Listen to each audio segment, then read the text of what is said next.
हिंदू धर्म में महाभारत एक ऐसा ग्रंथ है जिसमें कई कहानियाँ और रहस्य छिपे हुए हैं। आमतौर पर लोग महाभारत को परिवार की लड़ाई की कहानी के तौर पर जानते हैं, लेकिन इस धार्मिक ग्रंथ में आपको पारिवारिक कलह की वजह, आपसी प्रेम, नफरत, विश्वास, क्रोध और संवेदनाओं का संग्रह मिलेगा।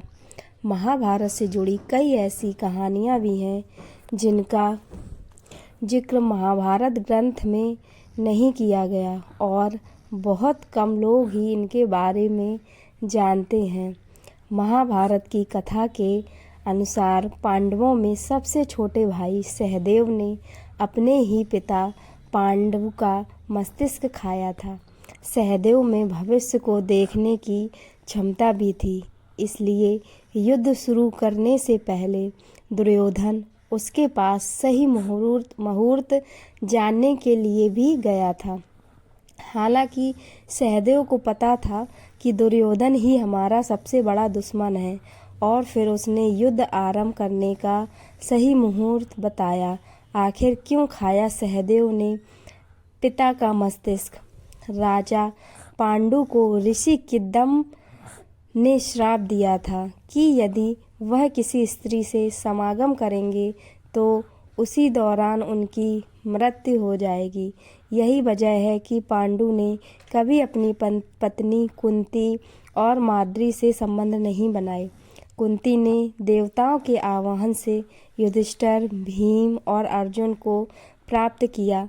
वहीं माद्री ने भी मंत्र विद्या से पुत्र नकुल व सहदेव को प्राप्त किया। प्रचलित कहानी के अनुसार पांडु ने संयम का पालन किया, लेकिन एक बार वह अपनी पत्नी माद्री को देखकर कामासक्त हो गए। इस दौरान जैसे ही राजा पांडु ने पत्नी माद्री को गले लगाया, उसी समय मृत्यु ने उन्हें अपने पास में बांध लिया। मृत्यु को करीब देखकर राजा पांडु ने अपने 5 पुत्रों को बुलाया और कहा कि मेरा मस्तिष्क खा लो। पुत्र यह सुनकर हैरान हो गए और किसी ने इस बात को स्वीकार नहीं किया, लेकिन सबसे छोटे बेटे सहदेव ने पिता के कहने पर उनका मस्तिष्क खाना स्वीकार किया। पांडु में मस्तिष्क में था ज्ञान का भंडार। जैसे ही सहदेव ने अपने पिता पांडु का मस्तिष्क खाया, उन्हें भूत, भविष्य और वर्तमान का ज्ञान हो गया। क्योंकि राजा पांडु के पास ज्ञान का भंडार था और वह चाहते थे कि यह ज्ञान उनके पुत्रों को मिले, इसीलिए उन्होंने अपना मस्तिष्क खाने के लिए कहा था। डिस्क्लेमर: यहाँ दी गई सभी जानकारियाँ सामाजिक और धार्मिक आस्थाओं पर आधारित हैं। मेरा चैनल इस कहानी की कोई पुष्टि नहीं करता है।